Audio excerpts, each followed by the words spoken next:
it catches, it says on the package, it catches anything that swims, and it's true. It will trigger bites from just about anything, but it really does work extremely well on largemouth, spots, smallmouth. It's a terrific little tool. So seasonally, like I said, it's going to be a wintertime technique. It's when the water temperature starts falling, and like you said, from some guys are, you know, talk about it's got to be in the 40s or 30s, and that's relative, you know. It can be as high as 60 degrees. So long as that bait fish is congregated, it seems like that's when that is going to be the tool that you want to use. And I'm going to give a little sample of some of the blade baits that I use, and I have it mixed up in some different color combinations, some different flashes, and I'm going to teach you a little bit about what I've learned about it over the years. Conditions are going to dictate a lot of times the color palette that I'm dealing with, right, with these baits. When I'm in a cloudy situation or somewhat stained water. Now, let me address that. This is generally a clear water technique, and I see we got some mallards over here sitting in on the seminar today. What's up, guys? They're listening right in. I don't think they want a blade bait. I think they want some breadcrumbs, but conditions are everything. Now, we have got a cloud. Right now it's cloudy. Sun may pop out later, but I'll change depending on the condition. And the water clarity is important. Now, this is not typically a technique that I'm going to use in the heavily stained or muddy water situations. It's a clear water on the clear side of the spectrum, right? So here's what I'm going to do. When I have stain and I have overcast conditions, I typically am going to go with something that's a little bit more opaque. This is white. It's a shad pattern. It's got a little chartreuse flash on it, but it's more visible in conditions like we have right now with low light conditions. So I'm gonna consider that one in these conditions. This is kind of a perch replica, which I fish a lot. A lot of the waterways that I fish locally here have yellow perch, and yellow perch are a staple of a big fish's diet. It's their filet mignon. If you find bass feeding on schools of yellow perch, you're usually fishing for the biggest fish in the lake, which is why I have it. But this color, but what it has is it's got chartreuse, it's visible, it can be seen better in low light conditions. So that's what I'm looking for. My whites, my chartreuses in these conditions. What else do I have here? I have gold and I have silver.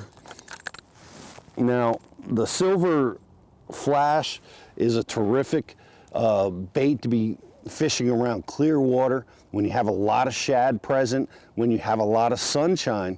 That flash coming off that silver bait is going to help you get a few more strikes. So that's definitely one that I'm going to have in my tackle box. And gold is the other one. The gold flash is a really good bluegill flash or yellow perch flash, and when you have those bait fish around, I like the gold even in the sunny conditions, because it gives me that flash that's very, very similar to what you see on a bluegill or a yellow perch. Now we're coming up on a really effective piece of habitat this time of year, and it's a seawall bulkhead. It's more of a vertical piece of cover. A lot of times there's rocks and all kinds of good habitat that are stabilizing at the base of that wall, but fish really will relate to that vertical cover this time of year. So I'm going to always take a little time and make a few casts towards the vertical component. Now I always do this as well when I'm fishing in the cold water season. I fish out in the open.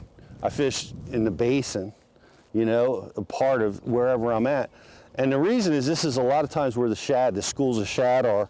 And I'm always going to be looking. I've got my 2D sonar lit up here. So I'm looking for, you know, if the area that I'm happen to be in, if there's a lot of bait around. Sometimes visually you can see it. You can see it flipping. You can see the dark shadows of the bait. And other times you have to use your sonar to be able to see it. But I always take some time and fish out in the open water, because a lot of times the bait fish can be located out here.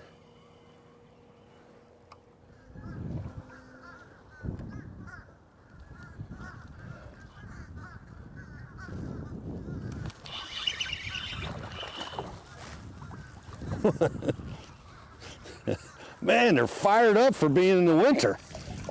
They're running hard. Simmer down there, Junior. All right.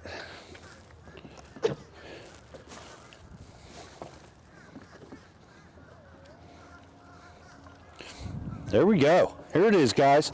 Blade bait fishing in the wintertime. It's a great little weapon that can get you bit when that water temperature starts falling and the bait fish start getting congregated.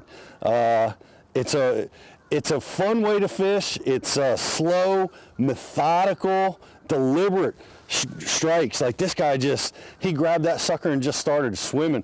And you wouldn't think at 42-degree water they would be pumping that hard, but that was a lot of fun. And the information Bass University provides isn't your basic run-of-the-mill fishing video. This is specific information from A to Z to help you learn, get to the water, and become a better angler quickly.